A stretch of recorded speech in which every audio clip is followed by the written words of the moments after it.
They handed me a takeout menu while everyone else was clinking champagne glasses over foie gras and prime rib. I looked down at the wrinkled paper in my hand, and then up at the long, candlelit table where my siblings laughed like they were royalty. My name is Vanessa, and from wherever you're watching this, stay with me.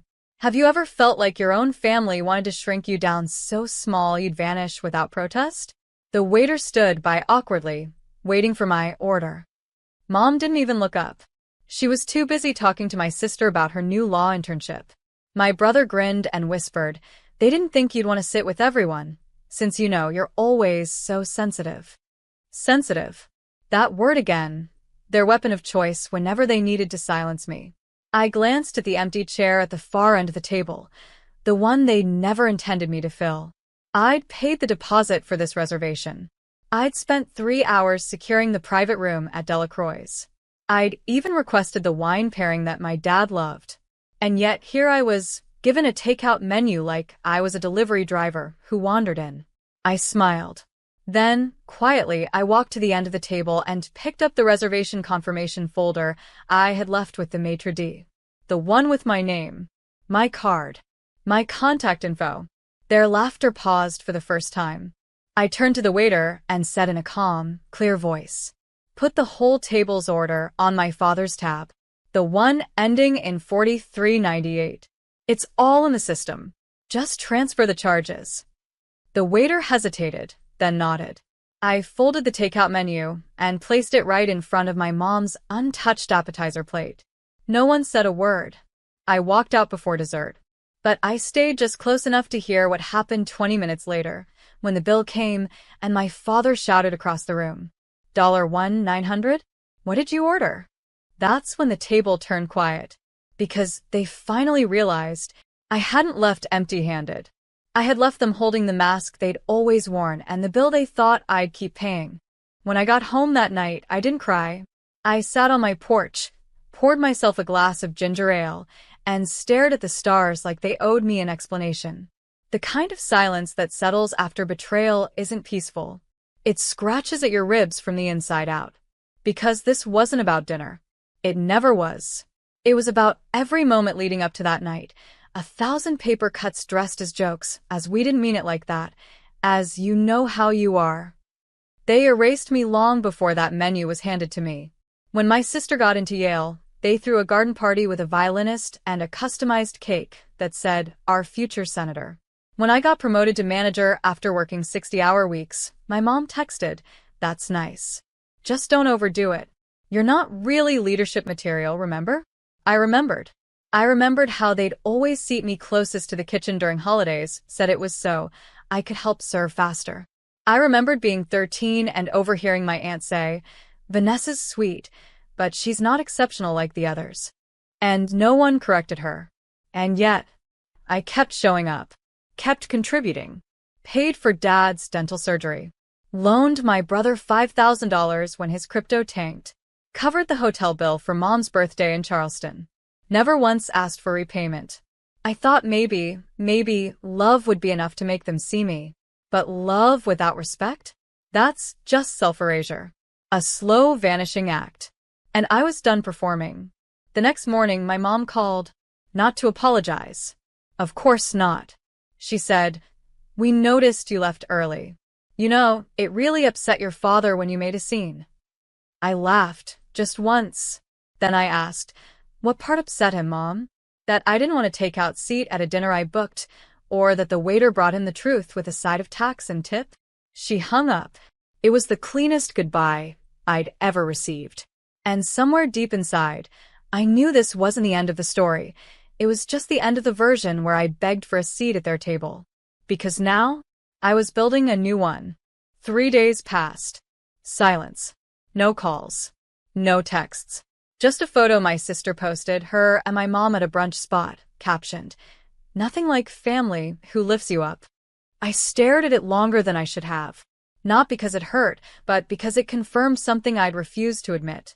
They didn't just forget me. They enjoyed forgetting me. But the final straw wasn't that dinner. It wasn't the takeout menu or the fake concern afterward. It was what came next. That Friday, I got an email from my bank. Subject: Joint credit card purchase flagged for review. I hadn't used that card in months. It was the one I opened during Dad's recovery when he needed help covering prescriptions. I'd forgotten it even existed. Inside the email, a $2,400 charge to a boutique furniture store. Billing address, my parents' home. I called the bank immediately. Sorry, the agent said. Only the primary holder can dispute this. I paused. You're telling me I'm the secondary holder? Yes, ma'am. The card's primary name is Mr. Daniel Green. My own father had flipped the account details.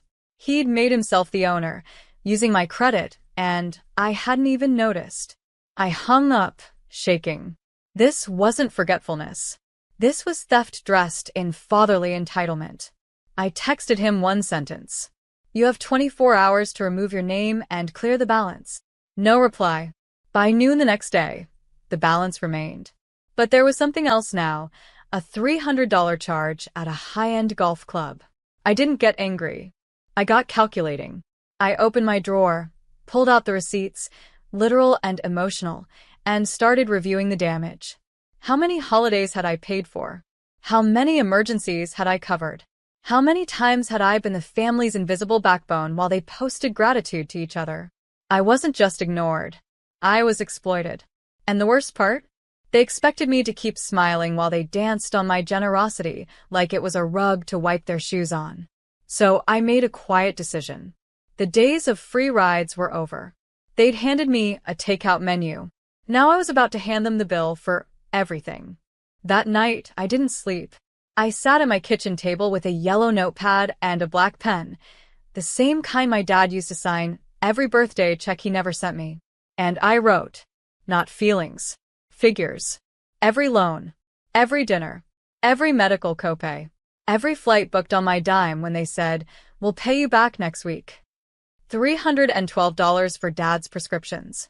$480 hotel suite for Mom's Charleston birthday. $5,000 loan to Tyler. $1,800 for Christmas gifts when they forgot to shop. And so on. Line after line until the number at the bottom stared back at me like a final verdict. $16,940.23. And that didn't even include emotional damages, the kind that don't fit on paper. So, I did something I'd never done before. I sent a group email. Subject: Reimbursement Ledger plus Final Boundaries. Inside, I attached a PDF labeled Services Rendered. Vanessa Green. No greetings. No guilt. Just a letter. Dear family, this is a record of all financial contributions I've made over the past 5 years. Since it appears we are operating as separate parties, not family, I'm formally requesting repayment for these debts. I will no longer be contributing to family expenses, events, or emergencies. The card Dad used without permission has been closed. Legal notice pending if repayment isn't received within 30 days. Also, please do not contact me unless it is in regard to settling the balance. Best, Vanessa. I hit send. And just like that, I stopped asking to be loved. I started demanding to be respected. The phone calls came an hour later. Mom first. 5 missed calls. Then Tyler. A single text. Are you serious? Dead serious. Because what they didn't understand was this. When you treat someone like a utility, don't be shocked when they cut the power. I didn't send the invoice to be paid. I sent it so they could see, line by line, what it cost me to keep pretending I belonged. It was never about the money. It was about making them face the truth. That the daughter they once mocked for being too sensitive had finally run out of grace and inked the last page of the story they kept rewriting without her. By Monday morning, the silence had shifted. It wasn't just absence, it was pressure. A passive-aggressive storm cloud. Mom posted an Instagram story with the quote, "Real family forgives. Broken people keep score." And then she tagged my sister. Not me. Tyler finally called. His voice sounded half smug, half worried. "Vanessa, you're blowing this way out of proportion. You know we love you. Why turn this into a math problem?" I didn't flinch. "You're right," I said. "Let's keep it emotional then, and I'll send the lawyer my trauma diary instead of a ledger. Is that what you want?" Click. That was the last I heard from him. But the truth? It was already unraveling. Because my email hadn't just shocked them. It exposed them. My cousin Rachel, the only one who ever treated me like I mattered, texted me that night. They're freaking out. Your mom said you're trying to destroy the family's reputation. Funny how they're more upset about appearances than what they actually did. Exactly.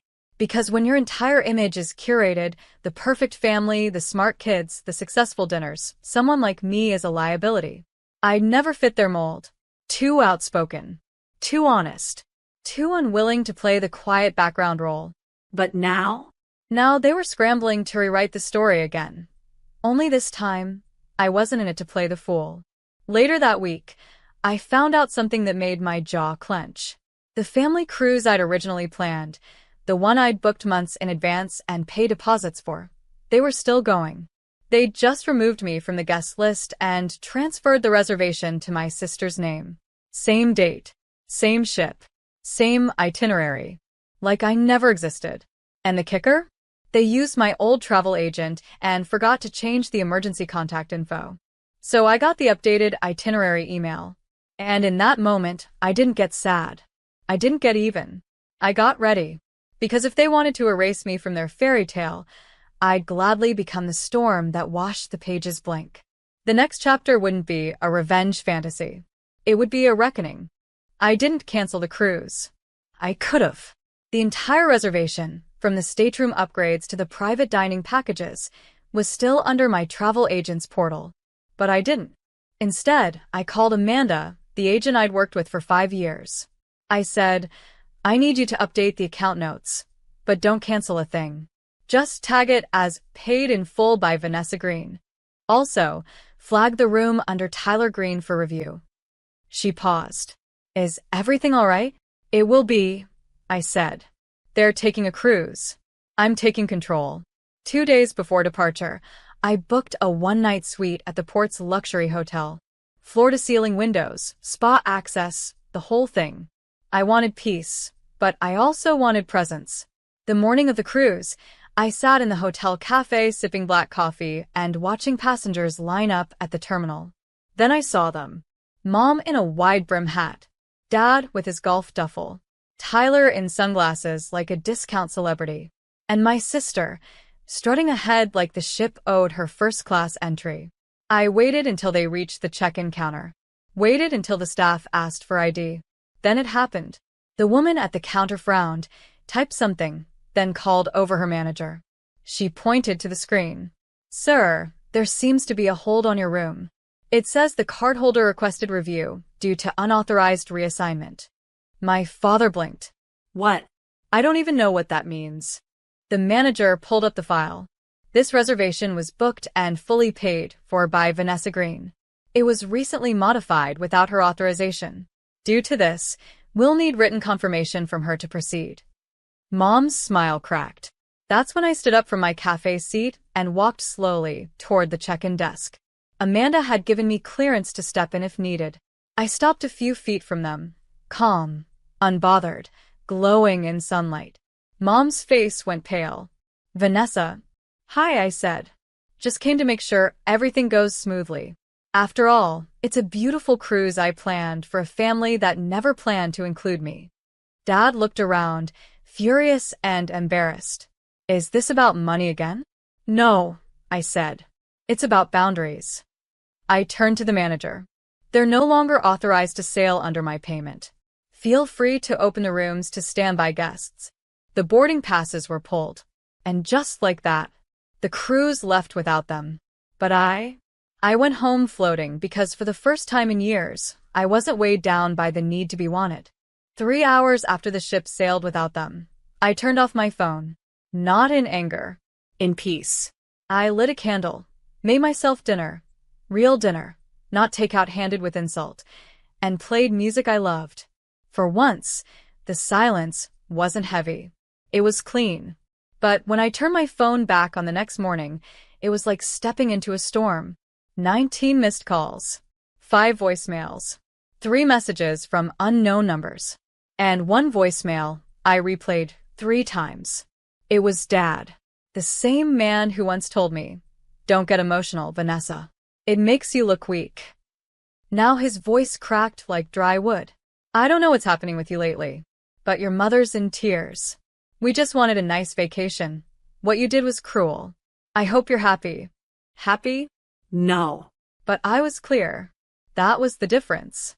I forwarded the voicemail to my lawyer and began the process of formally separating every last financial tie, accounts, cosigns, the family trust one was supposed to manage one day. I wanted none of it, because they didn't want me. They wanted my silence, my wallet, my loyalty, without giving respect in return. 2 days later, I got a knock at the door. It was Rachel. She looked nervous, clutching a gift bag like it was a shield. I had no idea, Ness, she said. They told everyone you bailed on the family dinner, that you made a scene and stormed out. I laughed bitterly. Of course they did. She handed me the bag. Inside was a small box, a necklace, a tiny gold tag that read, "Seen." I know it doesn't fix anything, she said, but I see you. I always did. My throat tightened, because that was the thing, wasn't it? Being unseen hurts more than being hated. I hugged her, the kind of hug that said thank you in 100 ways I couldn't speak out loud.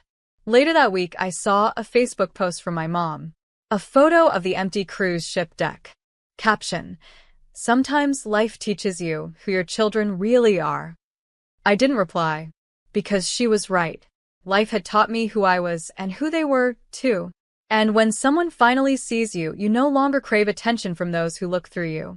That was the real freedom. A month passed. No calls. No emails. Just digital silence and the occasional third-party guilt trip. My aunt tried reaching out, said Mom was still heartbroken, that family always comes back around. But I didn't. Not this time. Because I wasn't circling back to a dinner table where I was always served scraps of dignity and asked to smile through it. Instead, I set my own table. On my birthday, I reserved a rooftop dinner, the same place I'd once begged them to celebrate with me years ago. They declined back then, said it was too much. So this time, I invited exactly 4 people. Rachel, my best friend from college, my former coworker who once let me cab fare when my car declined, And me. That night, I wore the red silk dress they'd once mocked, said it made me look too loud. The waiter greeted me with a warm smile. "Happy birthday, Miss Green. Your table's ready, best view of the city." We laughed, toasted, shared stories. And I felt something I'd never felt sitting at their table. Full. Not just in belly, but in spirit. As the sun dipped behind the skyline, Rachel leaned over and asked, "Do you ever think they'll come around? Apologize, I mean." I looked out across the city and thought for a moment. "No," I said, "because apologies require awareness. And they've spent their whole lives blinding themselves to who I am." She nodded. "Then what would you say if they did?" I sipped my wine, let the breeze kiss my skin, and smiled. "I'd say thank you. Because when you handed me that takeout menu, you gave me my freedom disguised as rejection." She laughed gently. "You always were the poetic one. But it wasn't poetry. It was fact. When you stop begging for crumbs, you learn how to bake your own feast. And when you walk away from a table that starved you, you create space for a life that feeds you." I no longer needed them to see me. I saw myself. And in that reflection, strong, steady, and finally at peace, I found everything they tried to deny me. Respect, clarity, power, Love. all mine now.